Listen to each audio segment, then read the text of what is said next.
বন্ধুরা, আপনারা যারা রেগুলার মার্কেটটাকে ওয়াচ করেন তারা নিশ্চয়ই এতক্ষণে জেনে গেছেন যে 3 আগস্ট থেকে একটা নিয়মের পরিবর্তন এসছে। 3:15 পর্যন্ত ট্রেডিং সেট আপ চলছে।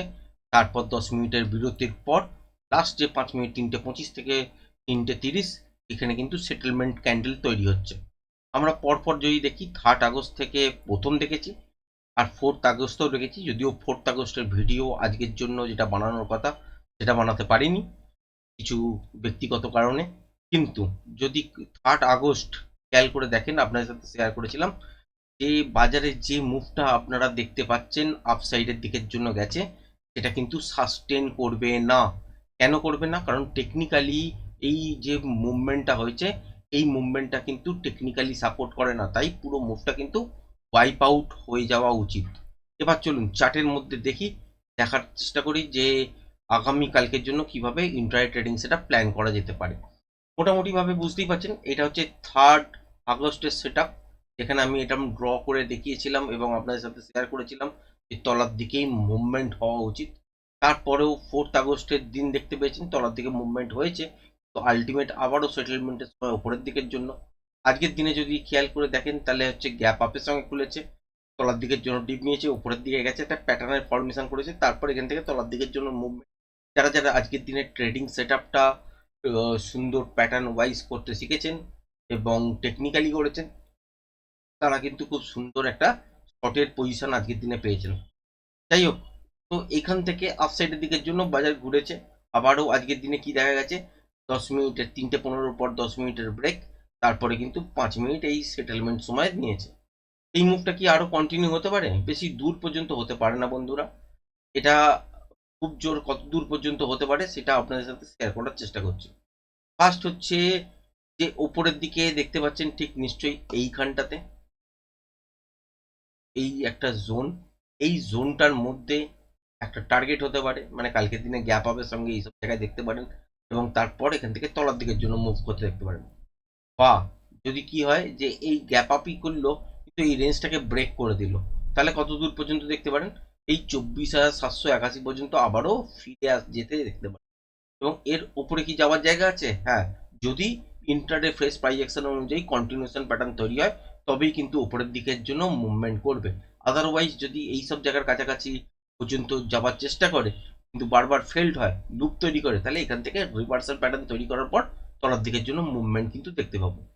এবার যদি খেয়াল করে দেখেন কালকের দিনে শর্ট করার জায়গা কোন জায়গা থেকে আপনারা ধরতে পারেন, মোটামুটি আজকের দিনের যে সুইং লোটা এইখানে তৈরি হয়ে আছে, এইটা যতক্ষণ না ব্রেক করে সাস্টেন করছে ততক্ষণ পর্যন্ত সেলিং সেট আপ কিন্তু দাঁড়াবে না। মানে 24,500 এই রেঞ্জটা ব্রেক করে যদি কন্টিনিউ সাস্টেন করতে করে দেয় বা গ্যাপ ডাউনের সঙ্গেই খোলে এর তলায়, তারপর যদি ছোটোখাটো বাউন্স নেওয়ার পর সাস্টেন করতে না পারে, তাহলে এই রেঞ্জটা আবারও ব্রেক করবে এবং তার ফলে এখান থেকে শর্ট করার জায়গা তৈরি হবে। এবং কত দূর পর্যন্ত হবে এটা আপনারা যদি দেখেন, এই যে ঠিক এই সুইং লোড তৈরি হয়ে আছে ঠিক এইখানটাতে, যেটা হচ্ছে 24,432, আর এটাও যদি ব্রেক করে তাহলে হচ্ছে আগের দিনের যেখানে ক্লোজিং এর জায়গা মোটামুটি এই জায়গাটা, যেটা হচ্ছে 24,357, এই পর্যন্ত চলে আসতে পারে তলার দিকের জন্য। এবার যদি খেয়াল করে দেখেন যে বাজারের মধ্যে কালকে কি বড় সড়ো মুভমেন্ট হবে, না খুব বড় সড়ো মুভমেন্ট হবে না। কিন্তু বাজারের মধ্যে একটা জিনিস খেয়াল রাখবেন যে তলার দিকে যদি 24,500 এই রেঞ্জটা ব্রেক করে কন্টিনিউ শাসন করতে শুরু করে দেয়, এখান থেকে স্ক্যাল্পিং মুভমেন্ট মর্নিংয়েই পাবেন এবং তলার দিকে কত দূর পর্যন্ত পেতে পারেন, 24,430, 420, আর এটাকেও ব্রেক করলে 380 সব জায়গা পর্যন্ত অনায়াসে নেমে আসতে পারে। তারপর কন্টিনিউশন প্যাটার্ন হলে বাদবাকি মুভমেন্টটা দেখতে পাবেন। যদি এইসব জায়গার কাছাকাছি এসে রিভার্সাল প্যাটার্ন তৈরি হয়ে যায়, সেক্ষেত্রে ইন্টারডে বেসিসে আপনাকে এখানে প্রজেকশন লেভেল ড্র করতে হবে, তারপর হচ্ছে পিআর জেড লেভেল সেট করতে হবে, যেটা মাপ দাঁড়াবে সেই অনুযায়ী অ্যাকচুয়াল টার্গেট সেট হবে। এবং যদি বাজারের মধ্যে নয়েজ না থাকে তাহলে অপশন বাইং কিন্তু করা যাবে। এবার যদি দেখা যায় যে গ্যাপ আপে খুলেছে, এই রেঞ্জটার উপরে আর খোলেনি, তাহলে এইখান থেকেই হার্ডেল নেওয়া শুরু হয়ে যাবে। মানে হচ্ছে 24,650, 60 এইসব জায়গার কাছাকাছি দেখলেন খুলেছে, কিন্তু 24,680 আর ব্রেক করে সাসপেন্ড করতে পারেনি, তাহলে সেক্ষেত্রে লুপ তৈরি করলে এখান থেকে স্ক্যাল্পিং মুভমেন্ট তলার দিকের জন্য হতে পারে। কতক্ষণ পর্যন্ত হোল্ড করতে পারেন? যতক্ষণ মোমেন্টাম থাকবে ততক্ষণ ট্রেডটাকে হোল্ড করা যায় এবং টার্গেট হচ্ছে 24,500 কাছাকাছি পর্যন্তই। যতক্ষণ মোমেন্টাম থাকবে ততক্ষণ পর্যন্ত ট্রেডটাকে হোল্ড করা যায়। সেক্ষেত্রে একটা লুপ যখন তৈরি করবে সেক্ষেত্রে তখন শর্টের পজিশন তৈরি করা যেতে পারে, এছাড়া কিন্তু করা যাবে না। আর যদি ব্রেক করেই গ্যাপ আপে খোলে 24,680, এই জায়গাটা যদি ব্রেক করেই গ্যাপ আপে খোলে তাহলে তলার দিকের জন্য ডিপ নিতেই পারে। যদি বেশিক্ষণ সাস্টেন না করে এবং সাস্টেনটা যদি 24,680-র ওপরে হয় তাহলে ওপরের দিকে কিন্তু 24,780 এই জোনটার কাছাকাছি পর্যন্ত চলে যাবে।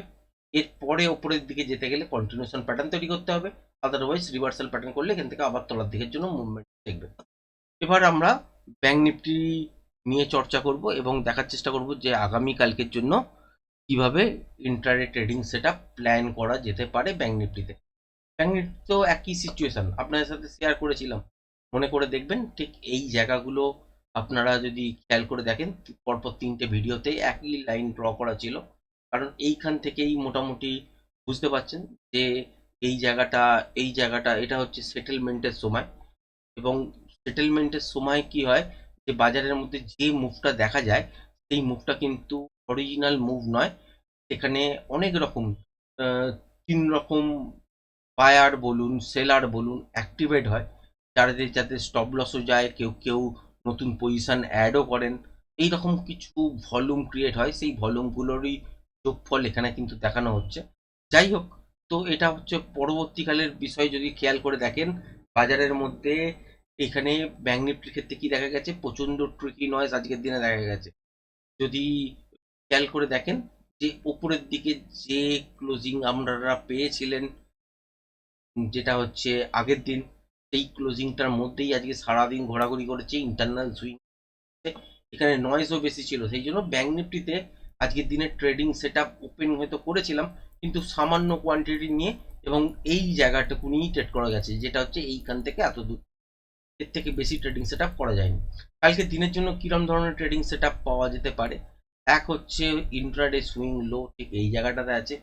যদি দেখা যায় যে 57,471 এই লেভেলটাকে ব্রেক করে গ্যাপ ডাউনে খুলেছে, খুলে কন্টিনিউ সাস্টেন করছে, তাহলে হচ্ছে নেক্সট সুইং লো খেয়াল করে দেখেন এই জায়গাটার কাছাকাছি পর্যন্ত বাজার চলে আসতে পারে, যেটা হচ্ছে 57,142 এই জায়গাটার কাছাকাছি তলার দিকের জন্য ডিপ নিতে পারে। আর এর পরেও যদি তলায় যেতে হয় তাহলে কন্টিনিউশন প্যাটার্ন তৈরি করবে, তবেই ডাবলের দিকে যাবে। আদারওয়াইজ যদি রিভার্সাল প্যাটার্ন তৈরি করে তবে এখান থেকে আবার উপরের দিকে জন্য ঘোরার চেষ্টা করবে, সেটা ইন্টারডে ফ্রেশ প্রাইস অ্যাকশন না দেখলে বুঝতে পারবেন না। এবার যদি দেখা যায় যে বাজার উপরে যেতে চলেছে তাহলে দুটো সিচুয়েশন কন্ডিশন অ্যাপ্লাই হতে পারে। এক হচ্ছে গ্যাপ ডাউনের সঙ্গে হয়তো খুললো কিন্তু 57,471 এই লোটার ব্রেক করলো না, তাহলে হুক তৈরি করবে।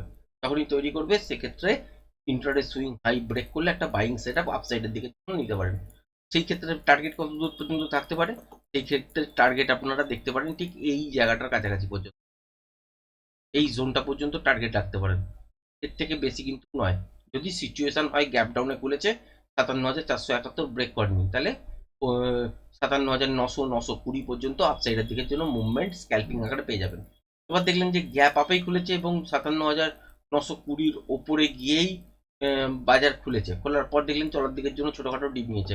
হতেই পারে যে এই রকম টাইপের একটা গ্যাপ আপ ওপেনিং হলো, ওপেন হওয়ার পর দেখলেন যে বাজার আর উপরের দিকের জন্য ইন্টারেস্ট নিচ্ছে না, তলার দিকের জন্য ডিপ নিয়েছে, বারবার তলার দিকের জন্যই আসছে, সেক্ষেত্রে আপনারা কি দেখবেন যে বাজারে আলটিমেট ইন্টারডে সুইংগুলো ব্রেক করলে এখান থেকে একটা স্পটের জায়গা তৈরি হয়ে যেতে পারে।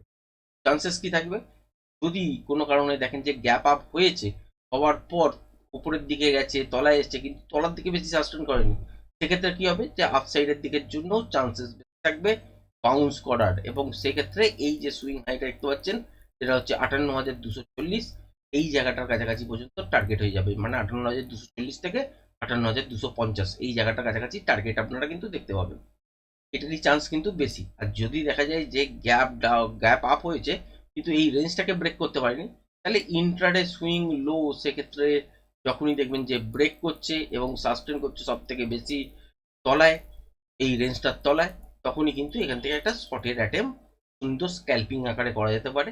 তারপর সেই মুভটা এত দূর পর্যন্ত যতক্ষণ মোমেন্টাম থাকবে ততক্ষণ হোল্ড করা যেতে পারে। তারপর যদি কন্টিনিউশন প্যাটার্ন ফার্দার তৈরি হয় ইন্টারডে মার্কেটে, তাহলে সেই মুভটা আরও তলার দিকে আসবে, সেক্ষেত্রে তখন প্রজেকশন লেভেল ড্র করার পর জেড লেভেল সেট করতে হবে।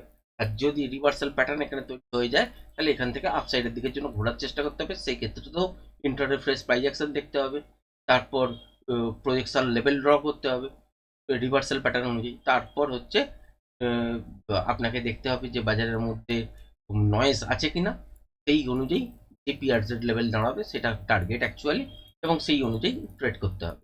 আর যদি নয়েজ থাকে তাহলে নয়েজে কিন্তু কাজ করা যাবে না। আশা করি আজকের ভিডিওটা পছন্দ হয়েছে। যদি পছন্দ হয়ে থাকে চ্যানেলটাকে অবশ্যই লাইক শেয়ার সাবস্ক্রাইব করবেন। আজকের ভিডিওটা এই পর্যন্তই রাখলাম। ধন্যবাদ।